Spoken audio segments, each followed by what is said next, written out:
La enseñanza del Buda habla de 5 facultades espirituales, 5 cualidades que aportan poder y equilibrio a nuestras mentes y que constituyen una parte fundamental del camino que conduce a la libertad. Y la meditación es el proceso mediante el cual desarrollamos esas cualidades hasta que puedan convertirse en la fuerza transformadora de toda nuestra vida. La fe. En Pali, la primera de estas cualidades espirituales se denomina saddha, un término que suele traducirse de un modo aproximado como fe, aunque no existe ninguna palabra castellana que reproduzca fielmente todas las acepciones que engloba el término Pali. Se trata de una cualidad mental que encierra significados tan diversos como esperanza, claridad, confianza y devoción. En un primer nivel, el término saddha se refiere a la inspiración. Tal vez se trate de un símbolo religioso, de una obra de arte, de un paisaje natural o de una persona muy especial, pero en cualquiera de los casos, esta inspiración puede llenar nuestra mente de claridad, amor y devoción. También es posible, no obstante, que en este nivel la inspiración no vaya acompañada de la sabiduría, en cuyo caso se trataría de una especie de fe ciega. Existe otro nivel más profundo de la fe que nace de la inteligencia y de la discriminación. Este es el nivel de lo que podríamos denominar fe constatada, un nivel en el que la discriminación ha terminado verificando la inspiración original. Este tipo de fe, que no solo se basa en la mera creencia, sino que también se asienta en la investigación, la reflexión y la comprensión, suele ser ilustrada por la fe en determinados aspectos de la enseñanza, como la verdad de la impermanencia, la ausencia de identidad del ego o la posibilidad de la liberación ejemplificada por la vida del Buda y de otros maestros iluminados. Pero existe también otro tipo de fe que no tiene que ver con el espacio ni con el tiempo, sino con la comprensión. Y este tipo de fe está ligado al sentido de la vida. Es frecuente experimentar este tipo de situaciones en Oriente cuando uno se halla entre cientos o miles de personas. No es extraño, en tal caso, experimentar en medio de la agitación de las actividades cotidianas la naturaleza cíclica y repetitiva del samsara. Nacemos y vivimos entre la esperanza y el deseo, y nos relacionamos con los demás en función de nuestros condicionamientos, enfermando, envejeciendo y finalmente muriendo. Es normal que en esa situación nuestra mente se formule preguntas: ¿para qué vivir? ¿A dónde conduce todo esto? Obviamente, no es preciso estar en Asia para formularnos este tipo de preguntas que son, a fin de cuentas, el punto de partida de cualquier indagación vital. El torbellino de la vida adquiere su significado más profundo en el viaje que conduce a la comprensión interna. Cuando tenemos fe en el proceso de profundización de nuestra comprensión, desaparece toda separación entre práctica y vida, y cada faceta de nuestra experiencia se transforma en el objeto de la práctica. No es preciso vivir motivados por el temor o el deseo, sino que podemos valorar cada momento como una ocasión única para desarrollar la sabiduría. Y cuando nos abrimos a la experiencia de la verdad, que se encuentra más allá del reino de las ideas y de los sentimientos, nuestra fe constatada se profundiza todavía más. Cuando la práctica de la meditación nos lleva a la realización auténtica y genuina, la fe deja de depender de objetos y de situaciones externas.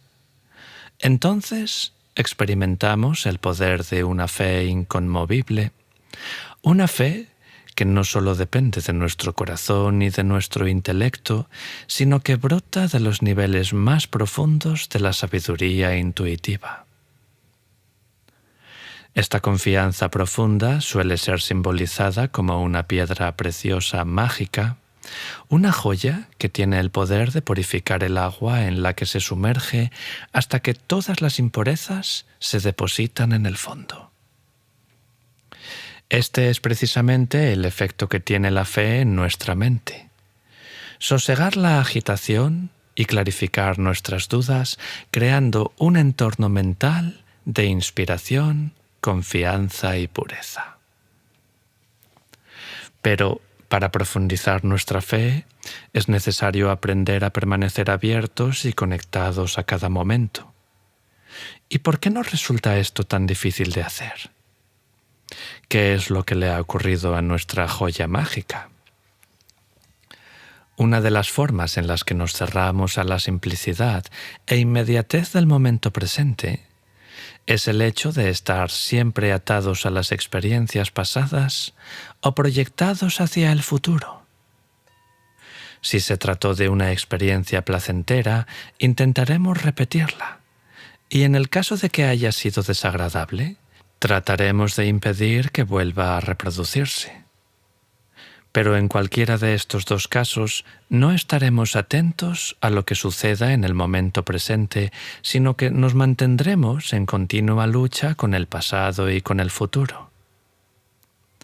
Es frecuente que en el curso de nuestra práctica nos identifiquemos con las experiencias placenteras de comprensión y de éxtasis. Cuando una determinada sentada, por ejemplo, ha resultado especialmente interesante, solemos abordar la siguiente con la expectativa de retomar la meditación en el punto en que la abandonamos. Pero en esa ocasión todo es sufrimiento y confusión y nos decimos: «¡Ay, si solo pudiera volver a conseguir lo que logré la vez anterior!». Y es que perdemos mucho tiempo resistiéndonos a la experiencia presente y tratando de recuperar lo que ya pasó. Y esta lucha disminuye el poder curativo de la fe. El hecho es que toda experiencia, no importa cuán poderosa o aterradora pueda ser, se transformará y terminará desapareciendo. Estamos completamente inmersos en lo desconocido y cuando luchamos y tratamos de recuperar lo perdido, nos convertimos en prisioneros de lo conocido. Imagínese que habiendo emprendido un largo viaje hacia un territorio inexplorado, llega a lo alto de una montaña. Pero por más fantástico y estimulante que resulte el paisaje una vez ahí, tarde o temprano tendrá que proseguir su viaje. El camino le llevará hasta otras cumbres y a valles, desiertos, marismas y bosques. Cada lugar es único y todo está por explorar. Pero esto solo es posible si permanecemos atentos, sin identificarnos con lo que ocurrió anteriormente, sin comparar y sin rendirnos en nuestro empeño. La fe supone la confianza en el proceso de desarrollo de nuestra vida y la resolución de abandonar nuestros miedos, renunciar a nuestras identificaciones y abrirnos de continuo a lo desconocido. El esfuerzo. Una vez que disponemos de la fe suficiente como para emprender el camino, debemos aplicar todo el esfuerzo y la energía necesaria a nuestra investigación. El esfuerzo, auténtica raíz de nuestra práctica y fuente de todo logro, constituye la segunda de las 5 facultades espirituales. Pero si no lo comprendemos adecuadamente, el esfuerzo puede terminar conduciendo a la ambición, la tensión y la creación de objetivos y modelos a los que aferrarnos. No se trata en este sentido de un esfuerzo impuesto desde el exterior para satisfacer un ideal determinado, sino de un esfuerzo que brota desde el interior. Si intentamos acomodarnos a algún modelo de cómo deben ser las cosas, la práctica solo nos conducirá a la lucha y a la resistencia. Se trata, por el contrario, de desarrollar un compromiso interno con nosotros mismos, un compromiso que genera la fuerza necesaria para acometer el descubrimiento. Una de las formas mediante las cuales solemos limitar nuestra energía es la de conformarnos a ciertas pautas que nos resultan cómodas. Pautas alimenticias, pautas de sueño, de relaciones, de trabajo, etc. En tal caso, determinamos una especie de frontera y nos movemos confortablemente dentro de esos límites. Pero cuando estamos dispuestos a ir más allá de esas fronteras, descubrimos la existencia de grandes depósitos de energía disponibles. Todos nosotros sabemos, aunque lo ignoremos muy a menudo, que el esfuerzo genera energía. Pensemos, si no, en las múltiples ocasiones en las que, aun estando fatigados, hemos hecho el esfuerzo de emprender un ejercicio vigoroso que nos ha revitalizado y nos ha aportado una vivificante sensación de bienestar. Debemos experimentar las distintas formas de cultivar y fortalecer el esfuerzo y la energía sin temor a ir más allá de nuestros límites o a correr ciertos riesgos. Existen 3 tipos de esfuerzo. Hay un esfuerzo preliminar, que está ligado a la decisión y la voluntad de emprender un camino auténtico de descubrimiento. También existe el esfuerzo liberador o trascendente, que tiene que ver con la actitud resuelta que impide que vacilemos o seamos disuadidos en tiempos difíciles.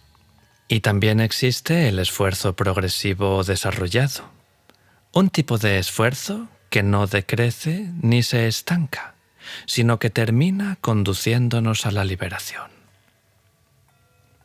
Las distintas escuelas budistas promueven el esfuerzo mediante una especie de reflexión meditativa sobre la certeza de la muerte y la incertidumbre de las condiciones siempre cambiantes de la experiencia. En realidad, nosotros ignoramos cómo se desarrollarán las cosas y, a la vista de la precariedad y fugacidad de nuestra vida, expuesta a tantas fuerzas perturbadoras y a tanto potencial destructivo, el Dharma constituye un preciado don que no debería ser menospreciado, porque no sabemos cuándo aparecerá nuevamente ante nosotros la oportunidad de practicar. La atención. El esfuerzo se dirige hacia el desarrollo de la atención, la tercera de las facultades espirituales.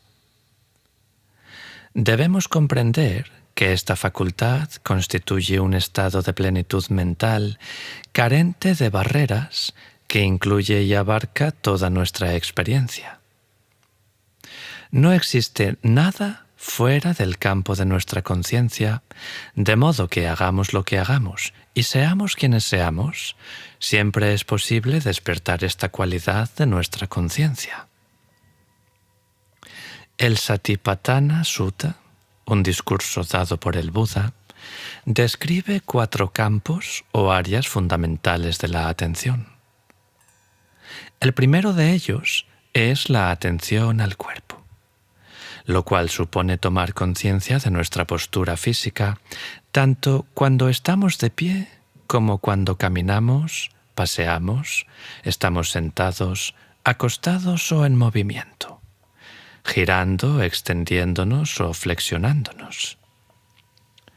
En la medida en que la atención al cuerpo se profundiza, podemos ir más allá de los conceptos de cuerpo, pies o piernas y comenzar a experimentar el cuerpo como un conjunto de sensaciones claramente diferenciadas: dureza, suavidad, temperatura, vibración, hormigueo, tensión, latido, etc., carente de solidez y de forma estática.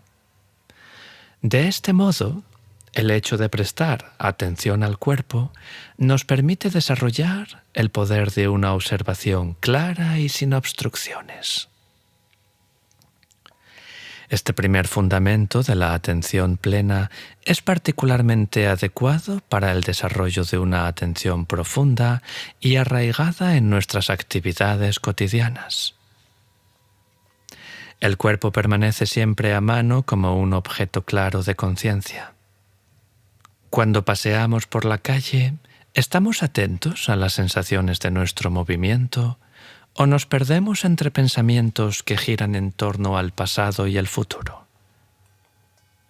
Abrir una puerta, cepillarnos los dientes o tomar una taza de té son actos sencillos que nos proporcionan de continuo la oportunidad de fortalecer nuestra práctica.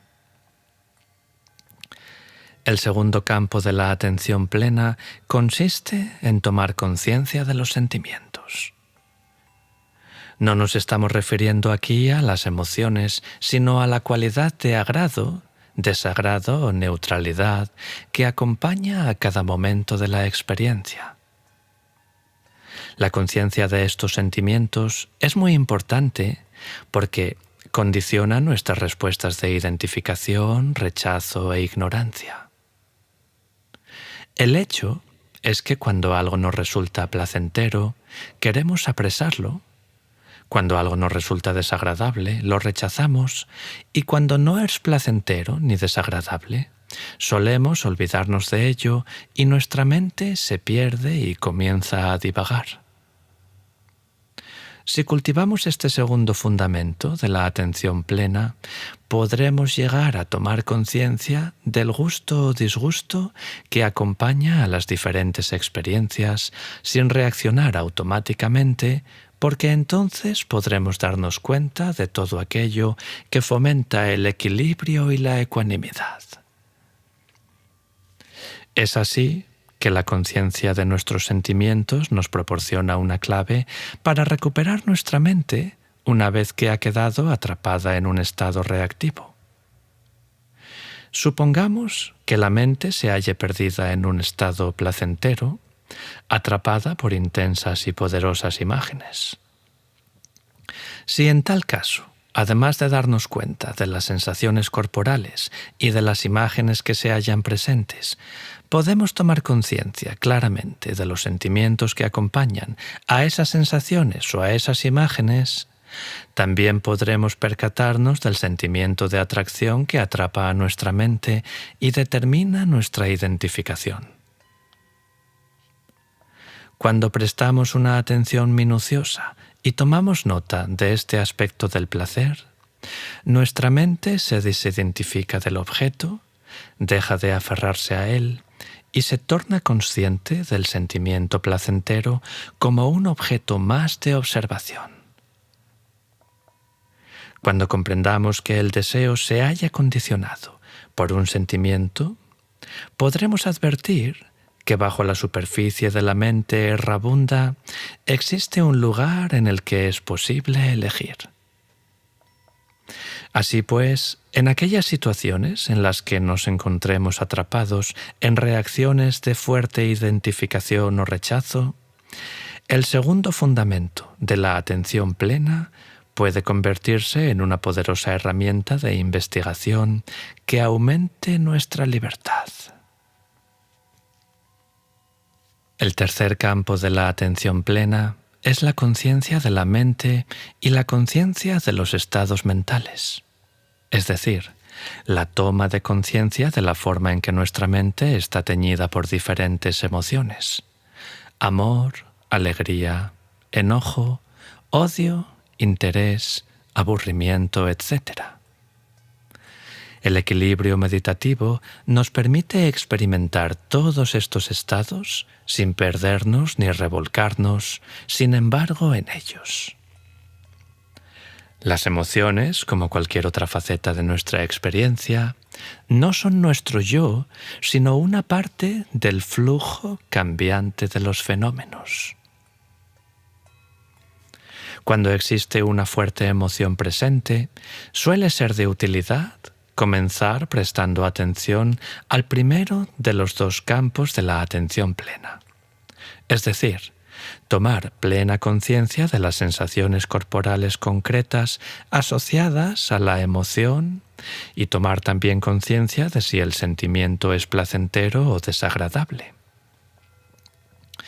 Este recurso nos ayuda a permanecer atentos y abiertos a la emoción sin perdernos en nuestra historia personal.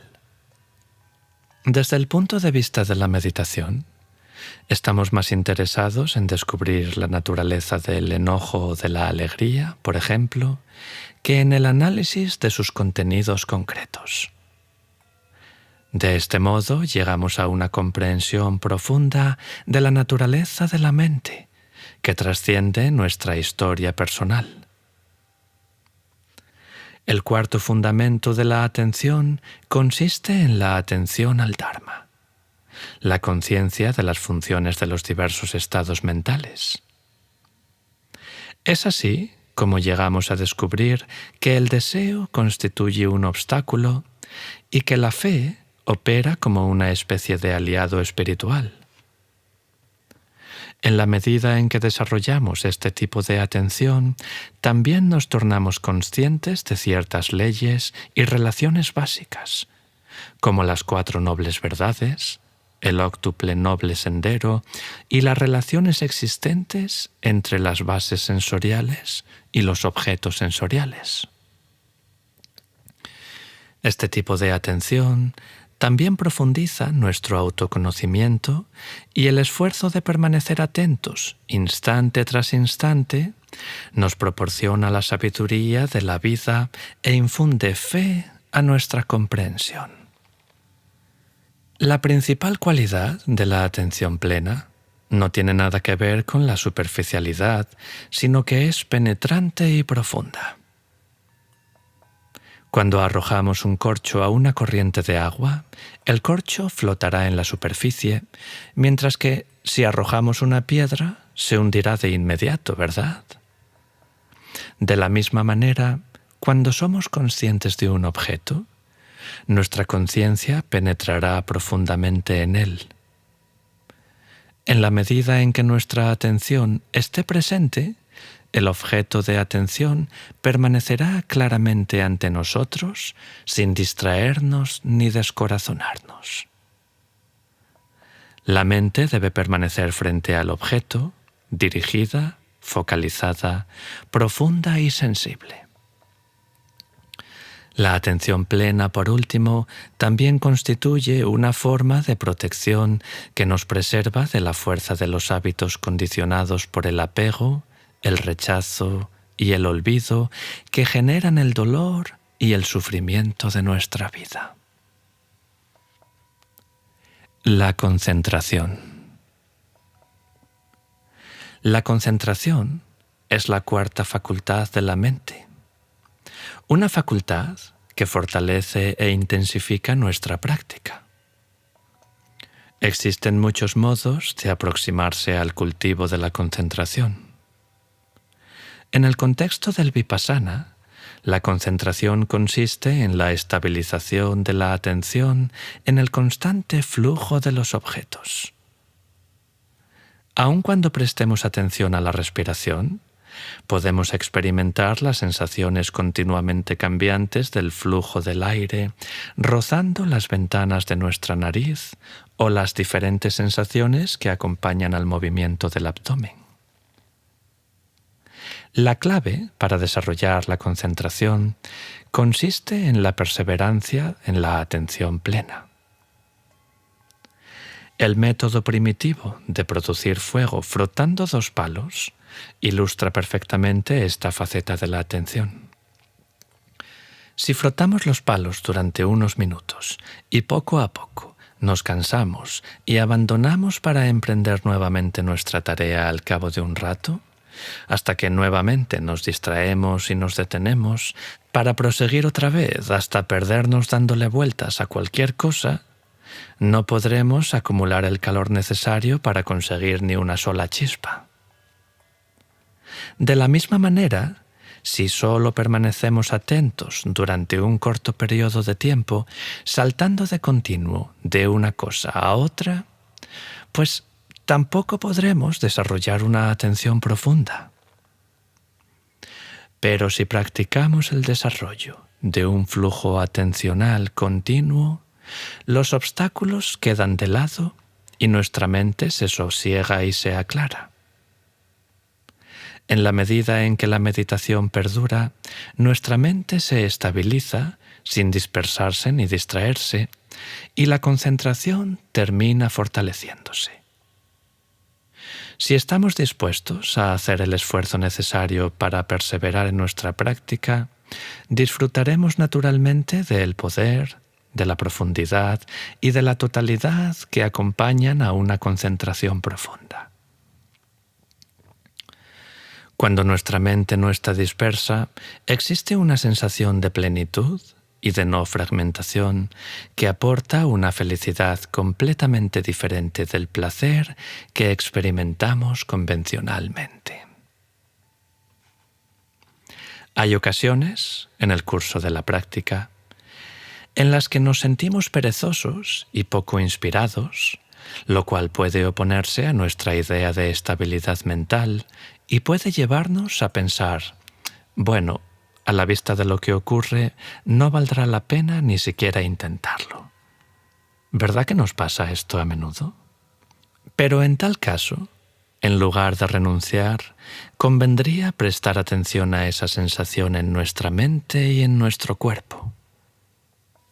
Tenemos que permitir, pues, que el desaliento se convierta en objeto de nuestra conciencia e investigación. El mismo esfuerzo de tratar de permanecer atentos en esos momentos energetiza nuestra mente y proporciona un foco estable de atención. Si no nos limitamos a nosotros mismos creyendo que para practicar tenemos que estar en ciertas condiciones mentales, podremos desarrollar la estabilidad mental en cualquier circunstancia. La concentración, como cualquier otra faceta espiritual, no es algo que debamos conseguir a través de la lucha o en algún remoto momento futuro, sino que se halla presente naturalmente en cada momento en el que estamos plenamente atentos, y es algo, en consecuencia, que podemos cultivar aquí y ahora. La sabiduría. La quinta de las facultades espirituales es la sabiduría. El término vipassana significa visión cabal, ver las cosas tal y como son. La sabiduría o la visión cabal implica ver claramente la naturaleza de la experiencia. Cuando desarrollamos la concentración y la atención, la visión cabal se despliega por sí sola. Se trata de un tipo de comprensión intuitiva que está más allá del razonamiento y del intelecto. El budismo menciona 3 aspectos diferentes de la visión cabal. Un aspecto de la sabiduría consiste en ver con claridad la naturaleza impermanente de los fenómenos. Existen varios grados de impermanencia en función del nivel de concentración de nuestra mente. Pero, sea cual fuere el nivel desde el que lo consideremos, siempre podremos advertir que las cosas, la tierra, las estaciones, el clima, las sociedades, las civilizaciones, nuestras relaciones, nuestros cuerpos, nuestros pensamientos, nuestras emociones, todo en general, se hallan en continuo cambio. Y en la medida en que nuestra mente se focalice, la conciencia de la impermanencia se irá haciendo más y más sutil.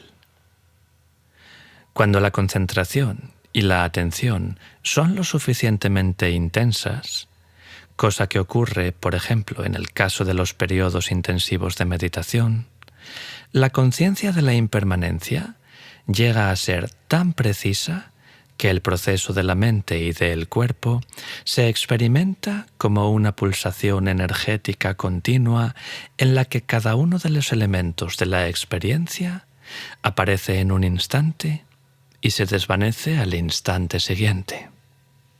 En ningún lugar hay nada sólido a lo que podamos aferrarnos. Otra faceta de la sabiduría es la comprensión del sufrimiento. Cuando aquietamos nuestra mente y prestamos una cuidadosa atención a la experiencia, descubrimos que el mundo de la conciencia y de sus objetos es un mundo incierto que se halla en continuo cambio. Por más que intentemos retenerlo, una vez que aparece un objeto, terminará desapareciendo. Surja lo que surja, es tan transitorio que ni siquiera perdura un solo instante. La conciencia y sus objetos se hallan en un proceso de continua disolución. Sea lo que fuere, lo que aparezca, no es dependiente ni existe tampoco refugio ni asilo seguro en los fenómenos condicionados. El poeta Rilke denomina el beneficio rápido de la pérdida a esa felicidad que se basa en la fugacidad de la experiencia. Según el Buda, alcanzar la realización es como nadar contracorriente. Es como ir en contra de la gran mayoría de las creencias populares. Si queremos lograr una comprensión íntegra de quiénes somos, es esencial que investiguemos la naturaleza del sufrimiento, cómo aparece y cómo nos identificamos con él. Entonces podremos comprender que el apego a lo que está continuamente en cambio es la fuente fundamental de todo el dolor de nuestra vida. Pero, ¿cómo liberarnos de nuestros apegos? ¿Cómo desembarazarnos de nuestro sufrimiento? ¿Acaso nos preguntaríamos cómo arrojar una brasa que estuviéramos sosteniendo entre las manos? ¿O por el contrario la soltaríamos de inmediato apenas nos diéramos cuenta de que nos estamos quemando? Cerrarnos a nosotros mismos y tratar de eliminar lo que es desagradable es como seguir sosteniendo la brasa en nuestras manos. Pero nuestra cultura evita y niega la evidencia del sufrimiento de todos los modos posibles. Es como si pensáramos que solo unas pocas personas envejecieran, enfermasen y murieran. Vivimos como si esas cosas solo les ocurrieran a los demás, o por el contrario, las idealizamos sin sentir la realidad de la enfermedad corporal, ni la soledad y alienación que suelen experimentar los ancianos. Una actitud que nos dificulta nuestra verdadera relación con la vida. Malgastamos la mayor parte de nuestro tiempo tratando de experimentar y tratando de apropiarnos de momentos satisfactorios. Pero nuestra experiencia tiene una cualidad efímera y onírica que todos sentimos, pero que rara vez experimentamos en profundidad. Nos levantamos, nos vestimos, vamos a trabajar, hablamos con la gente, volvemos a casa, comemos, leemos el periódico, vamos al cine, nos acostamos y al despertar a la mañana siguiente, la rueda vuelve a comenzar. De ese modo recorremos una y otra vez el círculo incesante de nuestras rutinas cotidianas, preocupados por fantasías sobre la felicidad y la seguridad, sin estar dispuestos a aceptar la naturaleza impredecible y cambiante de las cosas. El reconocimiento de la verdad del sufrimiento constituye la clave para profundizar nuestra sabiduría y nuestra compasión. La conciencia del sufrimiento enciende un fuego en nuestro interior, el fuego de la aspiración al despertar. Un fuego que puede consumir todos los obstáculos. Cuanto más nos abramos al sufrimiento, más nos liberaremos de él y más permitiremos que una sensación natural de gozo y plenitud auténtica aparezca en nuestras vidas. Cuando profundizamos nuestra comprensión de la impermanencia y del sufrimiento, aparece la tercera faceta de la sabiduría, la conciencia de la ausencia de identidad substancial de todos los fenómenos. Ver profundamente en la naturaleza de los procesos del cuerpo-mente nos revela la verdad fundamental y transformadora de que no existe ningún ego, ningún yo, nadie a quien suceda la experiencia. Nosotros somos este proceso cambiante instante tras instante. No hay nadie detrás a quien esto le esté sucediendo, ¿verdad? Todo lo que experimentamos se halla en un proceso de cambio continuo, pero nuestros conceptos sobre la experiencia son estáticos. Nuestra mente y nuestro cuerpo son procesos continuamente cambiantes, mientras que los nombres que utilizamos para describirlos permanecen siempre iguales. De este modo, el uso de los conceptos nos confunde y nos condiciona a ver el mundo como un conjunto de cosas sólidas ligadas a un ego sólido, a un mí. Una sus manos y trate de experimentar la sensación de contacto existente entre ellas. ¿Qué es lo que siente? Tómese el tiempo necesario para hacerlo. Tal vez experimente calor, humedad o presión, pero ¿acaso existe alguna sensación a la que podamos denominar mano? Cuando estamos en contacto inmediato con nuestra experiencia directa, podemos darnos cuenta de que mano, entre comillas, es un concepto, una idea que asignamos a un determinado conjunto de sensaciones. Y del mismo modo, eso a lo que denominamos yo no es más que un concepto. El yo es una idea, una etiqueta que asignamos a una pauta continuamente renovada de fugaces fenómenos mentales y físicos. Imagínese a sí mismo contemplando una noche la Osa Mayor, esa constelación que se halla en la dirección de la estrella del norte. ¿Existe realmente una Osa Mayor en el cielo? Ciertamente, lo único que existe es una agrupación de estrellas, una pauta concreta que aislamos del resto y a la que asignamos el nombre de Osa Mayor.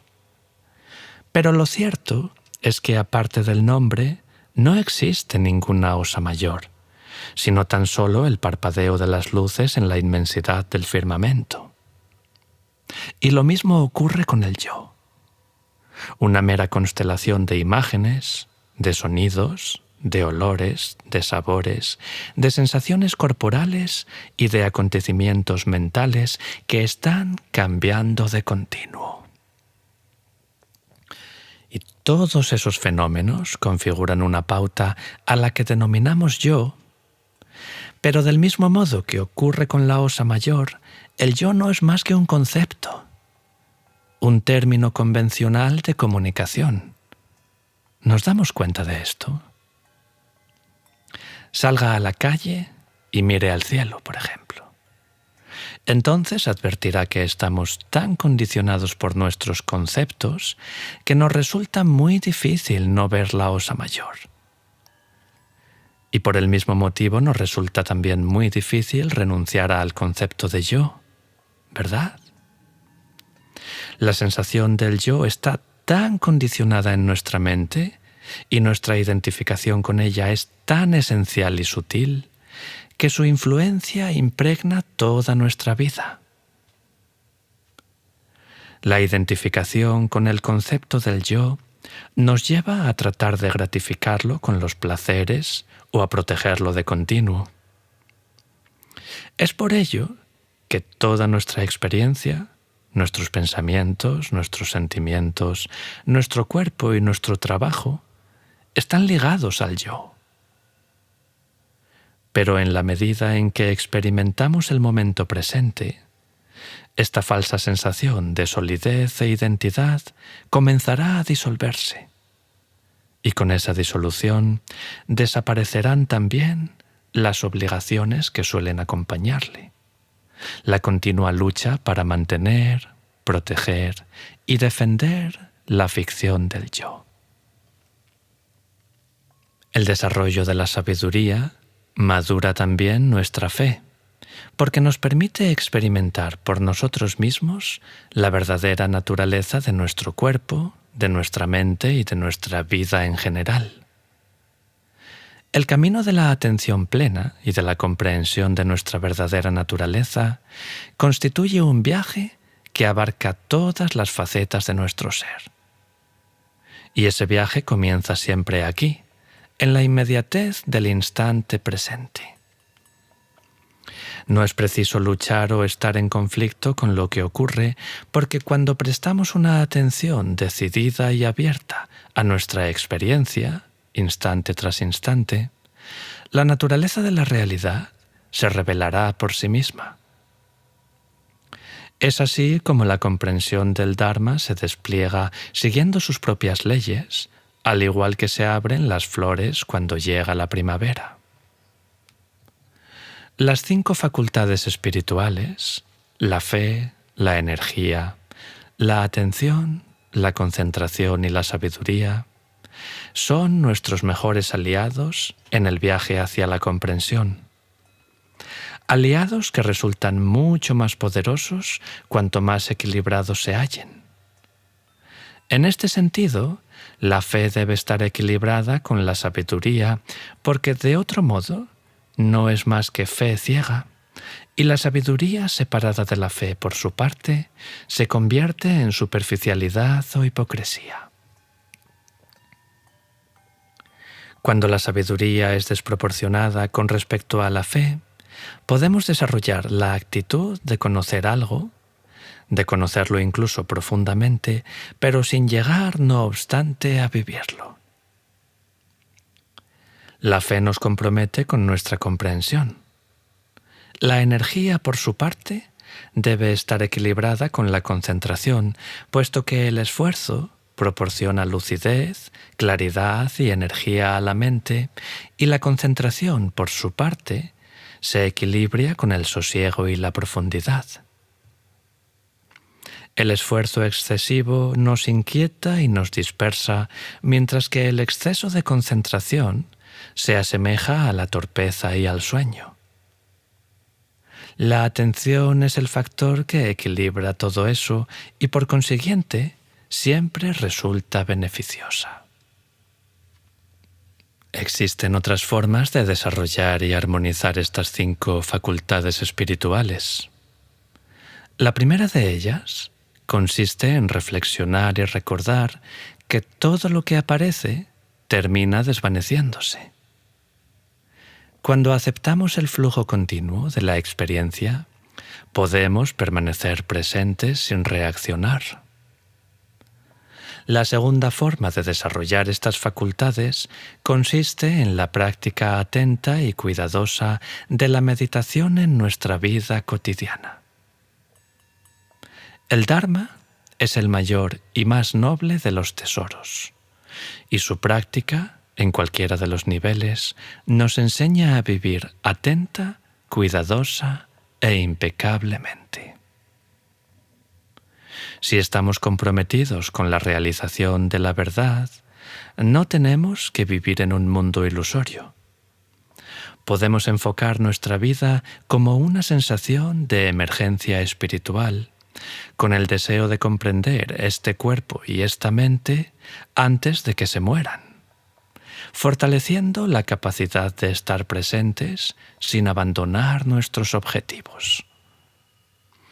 Y, tanto en los retiros intensivos de meditación como en nuestras vidas cotidianas, el refinamiento y la profundización de estas 5 facultades espirituales puede actualizar nuestra aspiración de hacer un mejor uso de nuestra vida. Si te gusta lo que escuchas, considera suscribirte al canal y darle a me gusta para ayudarnos a seguir compartiendo contenido.